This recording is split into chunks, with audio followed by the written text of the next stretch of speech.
Америкчууд хурдлах ёстой. 10-25 жил бол дэндүү удаа. Тэгээ энийг харцгаая. Энэ зах зээл хөдөлгөөнтэй хэвээр өвлтөн. Тэгээ хэдтүүд удахгүй экспортлогоо болоод бүх хангамжаа дотгошоо ингээд явуулчих юм бол худалдааны дайн дараагийн шат хүрэх юм баг ойлгомжтой байна.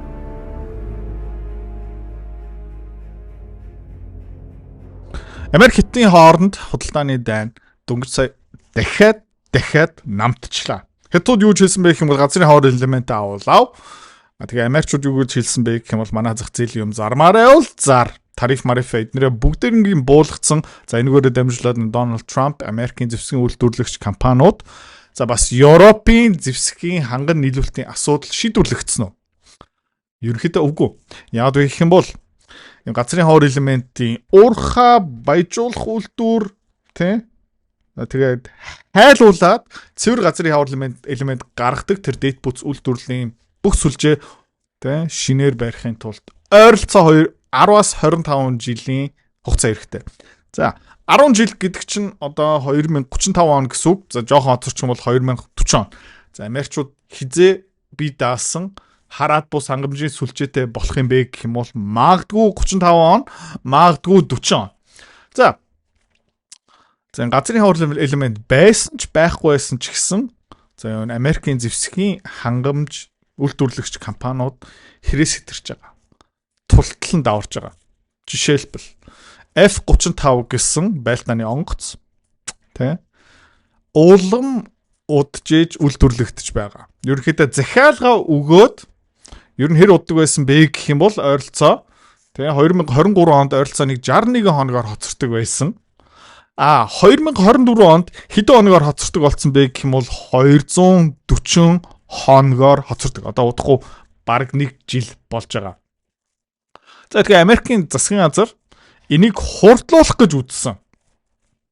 Бараг 280 сая доллар нэмж төлөөд хурдлуулаач гэд 2023 онд төлсөн. 2023 онд олон зуун сая долларыг төлөөд энэ зэвсгүүдэд цаг хугацаанд нийлүүлээч гэд төлснийхэн дараа энэ үйлдвэрлэгч компани юу хийсэн бэ гэх юм бол энэ хугацаа итерэлт 61 хоногоос 238 хоног болгосон. За тэгээ энэ улс төрчнөр их хурлын гишүүдэд ямар нэгэн арга хэмжээ авч байгаа юм уу? Үгүй.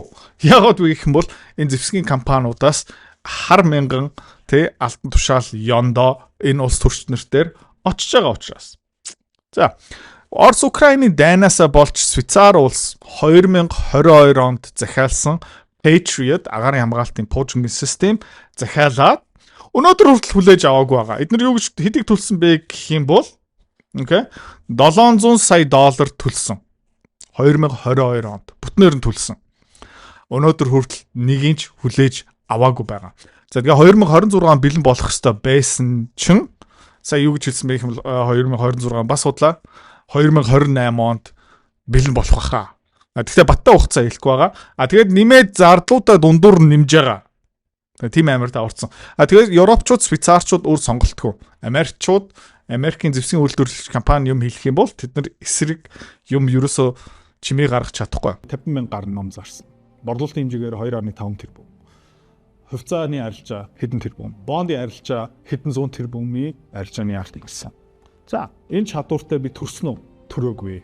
Энэ борлуулалт контент гэдэг юмыг би сураад авсан. Магадгүй чи өөрөө нэг бизнестэй, нэг өөрийнхөө бүтээгдэхүүнтэй нэг үйлчлэгээтэй. Юу дутж байгаа юм бэ гэх юм бол би таачи чанд борлуулалт дутж байгаа. За чи яг миний энэ чадварыг эзэмшиж авмаар байгаа юм бол одоо сонсоно. Менторшип хөтөлбөрийг би гаргасан. Нэр нь юу юм бэ гэх юм бол борлуулалтын нууц. 500 гаруй хуудас контент, 100 гаруй видео хичээл, тэгээ онцгой юм юу юм бэ гэх юм бол 1000-аас илүү дасгалтай. За энэ менторшип хөтөлбөрөөр дамжуулаад би чиний бизнесийн санаагаас авахуулаад анхны харилцагч контентээрээ дамжуулах хүртэл бүх юм орцсон байна. Дэлгэрүү мэдээлэл доор. За амжилт нь хүрэхэд бэлэн байна уу? Дасгал хийх бэлэн байна уу? Борлуулалт хиймээр байна уу? Гэх нь бол доор. Линкэн дээрээ дараарай. За одоо контент дээр өөрчлөлөө. За тэгээ энэ компаниуд түүхэн дээд хэмжээний борлуулалттай, түүхэн дээд хэмжээний эрэлттэй, түүхэн дээд хэмжээний ашигтай ажиллаж байгаа хэрнээ ажилтангуудаа хүндлэхгүй байна. хангалттай цалин урамшуул өгөхгүй байна. За, жишээлбэл 2020-оос 2022 оны хооронд инфляц ойролцоог 12%-тэй байсан бол нийт ажилтны цалин 3% өссөн. За, өртөг мөртөг ингээ нэмэгдэж байгаа. Засгийн газраас нэмэлт тендерийн одоо нэмэлт орлого авч байгаа хэрнээ тэр нэмэгдсэн орлого тэр ашиг ажилтнаа өгч гинөө? Үгүй. За, юу хийж ийна гэх юм бол энэ компани Lockheed Martin компани жишээгээр авсан байгаа. 6.8 тэрбум доллар юунд ашигласан бэ гэх юм бол өөрийнхөө хувьцаа эргүүлэн худалдаж авсан. Бас ногтлаар ашиг гаргасан. Lockheed Martin компани за тухайн жил энэ одоо 2024 оны тоо. Тухайн жилдээ 5.3 тэрбумын цэвэр ашигтай ажилласан. Гэхдээ 6.8 тэрбум долларыг хувьцаа эзэмшдэг буцаага төлсөн. Raytheon за 3.7 тэрбум доллар хувьцаа эзэмшигчнэр буцаага төлсөн. Тэ? Northrop Grumman бас 3.7 тэрбум доллар. Өөрөөхөө тухайн жилийн цэвэр ашигасаа давцсан. За тэгээ энэ компаниудын хувьцааны ханшийг 1985 оноос одоо миний төрсөн оноос хойш ингээд хараад үзэх юм бол дайн бол амар ашигтай явж байгаа энэ компаниудын хувьцаа бүр олон дахин хэд нуграал явж байгаа. За энэ Raytheon компани ногт ашиг нэмж байгаа. Эргүүлэн худалдаж авч байгаа компани хувьцаагаа бас нэмж байгаа. Тэгээд эдгээр юу хэлж байна гэх юм бол 2025 онд бид нар бараг 36-аас 37 тэрбум долларыг хувьцаа эзэмшигч нартай эргүүлээ өгч байгаа. Ногт ашиг гих мэт шинээр. За, үйл ажиллагааны цэвэр мөнгөний хөлгээ 2.5 тэрбум, үгүй 2 тэрбум доллар 221 тэрбум долларын захиалга авсан байгаа. 221 тэрбумын доллар урьдчилсан байдлаараа гэрээ зурагтаад борлуулалтаа хүлээж авсан байгаа. Окей. Гэхдээ энэ зэвсгүүд үйлдвэрлэхгүй байгаа. За, юу хийж ийна гэх юм бол тэр өөрчлөөд за 220 хэдэн тэрбум доллар орлого авсан байгаа. Ногт ашиг ингээ гаргаж байгаа. Өөрийнхөө хувьцаагаа эргүүлэн худалдаж авч байгаа. Ажилтнаа цалин нэмэхгүй байгаа. Шинэ ажилтан ажил авахгүй байгаа. Үйлдвэрлэл нэмэгдүүлэхгүй байгаа. Хангамжийн сүлжээг хөгжүүлэхгүй байгаа. Уул уурхай, олборлол, түүхийд, газрын хавар элемент энэ дээр юу ч хийхгүй байгаа. За, Hellfire Potion захиалах юм бол ойролцоо 2-оос 3 жил хүлээн. Javelin Missile Potion захиалах юм бол 3 жил. Patriot Potion-ийн систем захиалах юм бол 5-аас 6 жил эсвэл тэрнээс хойш. Өнөөдөр хэлж байгаа хугацаа шүү. Тэгээ 3 юм уу 5 жилийн дараа шал өөр юм хэлж магадгүй. За. Тэгээд энэ компаниуд бас ажилтан олж чадахгүй гинэ хүний нөөцийн хомсдол орсон байгаа. Тэгээ яагаад хүний нөөцийн хомсдол орсон байгаа юм бэ гэх мэт шалтгаан энэ байж магадгүй заяа. Окей. Энэ Raytheon компани чи шинээр ажилд орох юм бол сургууль төгсчөөд шинээр ажилд орох юм бол чи ямар цалингаар эхэлж байгаа юм бэ гэх юм бол $15.45 эхэлж байгаа. Ерөнхийдөө McDonald's-ийн цалин гэсэн үг. За Buc-ee's гэдэг нэг Коломбны сүлжээ байгаа. Петровиска ойлгочих заяа.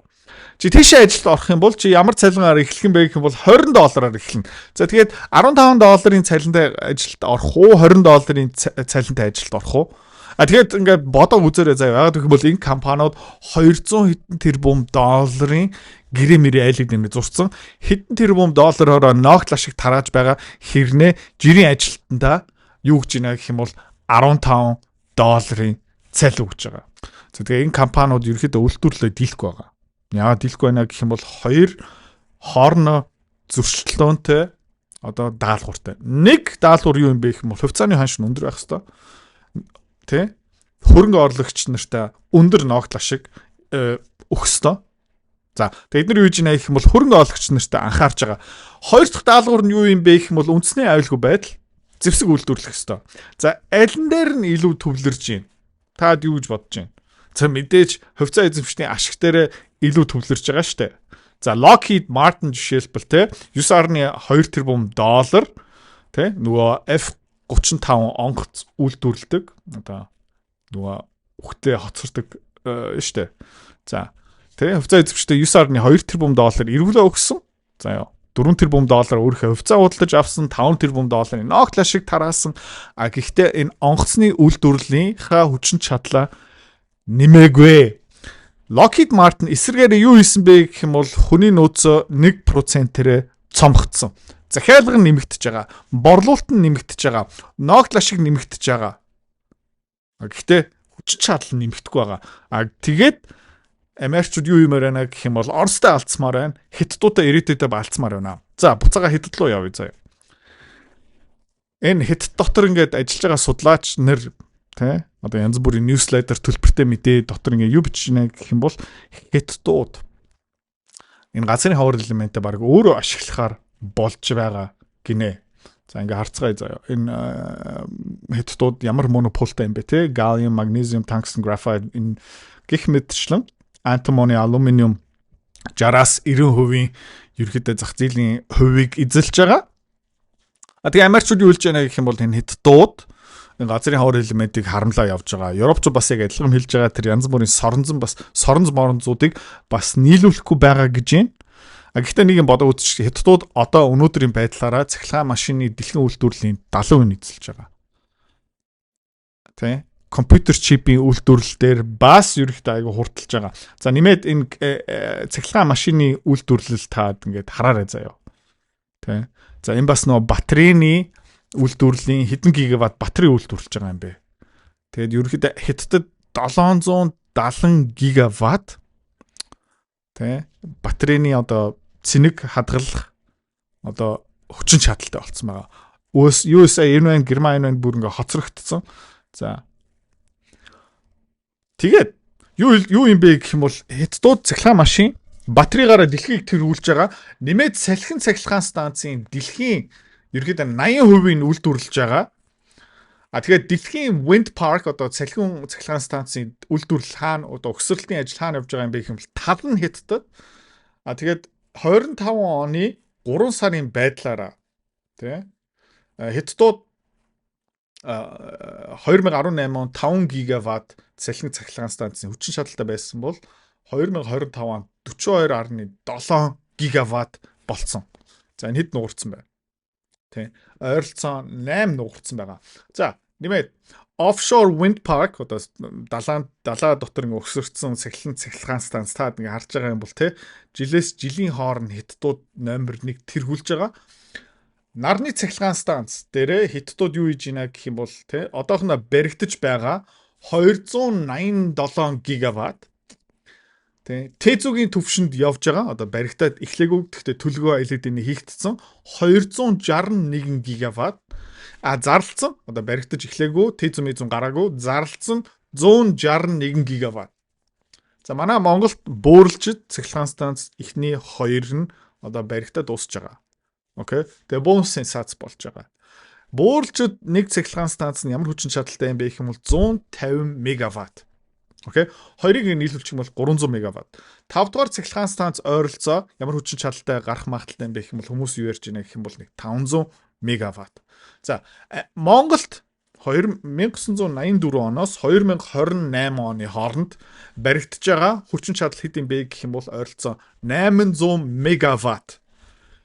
Хятадууд юу барьж байна гэх юм бол зүгээр салхины нарны цахилгаан станцын хувьд 287 гигаватт. Эндээс ганцхан 1% Монголд өгчих юм бол одоо баригдаж байгаа 287 заяа 287 өрчхөн 001 гэх юм бол 2.8 2.9 тий гигаватт болчихно гэсэн үг. За энийг одоо нөгөө 0.8-аар хувачих юм бол тий 3.5 дахин. За энэ дотор нөгөө салхин цахилгаан станц ороог байгаа. Нүүрсэн цахилгаан станц ороог байгаа. Тий атомын цахилгаан станц бас ороог байгаа. Зүгээр салхиараа тий хятадууд манахаас 100 дахин их. За тэгээ энд юу хэрэгтэй юм бэ гэх юм бол газрын хаврын элемент хэрэгтэй, соронц хэрэгтэй, зис хэрэгтэй, хөнгөн цагаан хэрэгтэй, ган хэрэгтэй. Яг манай нүүрсийг худалдаа аваад байгаа юм бэ? Ойлгомжтой. Тэнд дэд бүтсийг ингээд тий барыг талах шиг ингээд барьж байгаа байхгүй. За нэмээд хятадууд удахгүй тий humanoid robots-ыг үйлдвэрлэх юм байна масаар. Бүр nuclear fusion reactor-ууд дээр судалгаа гих мэт шин ажил явж байгаа. Би даасан робот дроны технологиор ингээд тэргүүлж байгаа. Нэмээд түрүүн ярьжсэн автомашины үйлдвэрлэл, за тоног төхөөрөмж зэвсэгний үйлдвэрлэл гих мэтчлэн энийг ингээд бүгдийг ингээд нийлүүлчих юм бол хятадуудад одоо бараг экспортлох газрын ховор элемент байхгүй болно гэж юм. За ерөнхийдөө одоо өмнө нь бол хятадууд газрын ховор элементийг дэлхий рүү ингээ экспортлдог байсан бол одоо юу болж байна гэх юм бол хятадуудын дотоодын зах зээл энэ хэрэгцээгийг бараг бүгдийг нь ашиглаж байгаа гинэ. Тэгээ эндээсээ нэг юм ойлгож авах хэрэгтэй юм байна. Ирэх 5 жилийн хугацаанд газрын ховор элемент за өмнө энд ярьжсэн gallium, magnesium, tungsten, graphite, indium, vanadium, rare earth, titanium, aluminum, antimony эдгээр ерөөхдөө бүгдээрээ өсөх юм байна. Яагаад вэ гэх юм бол хятадууд яагаад ийм их дэд бүтцийн хөрөнгө олт хийж байгаа юм бэ? Яагаад бас маш олон дата центр барих юм бэ? Яагаад чип үйлдвэрлэл дээр ингээд дэлхийг тэргүүлэх гээд байгаа юм бэ? Яагаад робот, машин, тоног төхөөрөмж, зэвсэг дээр ингээд тэргүүлж байгаа юм бэ? Гэх юм бол энэ дэд бүтц ба цахилгааны эрчим хүчний үйлдвэрлэл хэрэгтэй байхгүй юу? За. Тэг ингээ харах юм бол тэгээ нэг F35 jet дотор 418 кг газрын ховор элемент байгаа. За энэ байлдааны усан онгоц дотор 2.6 тонн байгаа. За Virginia class шумбагч онгоцон дотор 4.6 тонн газрын ховор элемент байгаа. Тэгээ энийг хаанаас авч байгаа юм бэ гэх юм бол баг тэр чигтэй тас. За ингээд F16 байлдааны онгоцыг харах юм бол те ер нь бол бүкснөөс хушуу луу ингээ харах юм бол бүгдээрээ тэр чигтээ газрын ховор элементийн тий оролцоо хэрэгтэй байгаа зү. За. Тэгээд энэ дэлхийн 99-ийн хувь global production of 6 heavy rare earth metals нөгөө хөнгөн газрын ховор элемент гэсэн юм байгаа. Хүнд газрын ховор элемент гэсэн юм байгаа. За тэгээ хүнд газрын ховор элемент хамгийн чухал. Жишээлбэл Монголд энэ хүнд газрын ховор элемент ерөөхдөө жоохон хомс. Манай монголчууд юутай юм бэ гэх юм бол нөгөө хөнгөн газрын ховор элементтэй хятадууд энэ хүнд heavy rare earth metals дээр зах зээл үйлдвэрлэл хангамжийн сүлжээ баяжуулах 99% эзэлж байгаа. Тэгээд эндээсээ нэг юм ойлгомжтой юм байна. Эдгээр бүгдээрээ өвснө. За тэгээ Европ юу хийж байгаа? Америк заяа газын хэрэглээ нэмэгдэж байна. 4 тэрбум метр кубаар. Аз Pacific region 19 тэрбумаар нэмэгдэж байна. Middle East одоо Арабын тэр хэсэг 16 тэрбумаар нэмэгдэж байна. Евраз одоо бид нар те Казахстан, Узбекистан, Орос 6 тэрбумаар нэмэгдэж байна. Африкт бүр 12 тэрбумаар нэмэгдэж байгаа. Central and South America одоо Venezuela, Brazil гэх мэт чинь 5 тэрбумаар нэмэгдэж байгаа. Хаана багасж байна гэх юм бол Европт 11 тэрбумаар багасж байгаа. Нефт нь багасж байгаа, нүрс нь багасж байгаа, газ нь багасж байгаа, цумын энерги багасж байгаа. Юу нэмэгдэж байгаа юм бэ гэх юм бол нэмэгдсэн юм байхгүй. Ийм газрын ховор элемент ч байхгүй, зэвсэгний үйлдвэрлэл хангамжийн сүлжээч байхгүй. Тэгээд энэ цахилгаан машин гих мэдчлэн бүгдээрээ байхгүй. Тэгээд ер нь бол ингээ харах юм бол те ер нь бол удахгүй Европ хогийн сав Америкчууд нөгөө те хурдлах ёстой. 10-аас 25 жил бол дэндүү удаа. Тэгээ энийг харцгаая. Энэ зах зээл тий хөдөлгөөнтэй хэвээр өвлтөн. Тэгээ хятадууд удахгүй экспортлогоо болоод бүх хангамжаа дотгошоо ингээд явуулчих юм бол энэ худалдааны дан дараагийн шатанд хүрэх юм баг ойлгомжтой хаа.